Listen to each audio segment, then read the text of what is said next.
വിലങ്ങാട് പുഴയിൽ ഒഴുക്കിൽപ്പെട്ട് കാണാതായ അതിഥി തൊഴിലാളിയുടെ മൃതദേഹം കണ്ടെത്തി.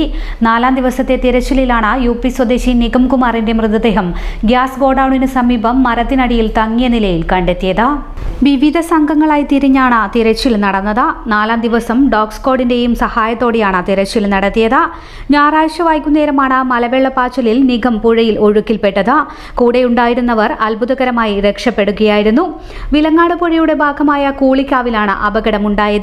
ഞായറാഴ്ചയും തിങ്കളാഴ്ചയും ചൊവ്വാഴ്ചയുമായി പോലീസും ഫയർഫോഴ്സും നാട്ടുകാരും സ്കൂബ ടീമും ചേർന്നാണ് തിരച്ചിൽ നടത്തിയത്. ഡ്രോണിന്റെ സഹായവും തിരച്ചിലിന് ഉപയോഗിച്ചിരുന്നു. 4ാം ദിവസം ജനകീയ തിരച്ചിലാണ് നടത്തിയത്. പുറത്തെടുത്ത മൃതദേഹം ആശുപത്രിയിലേക്ക് മാറ്റി.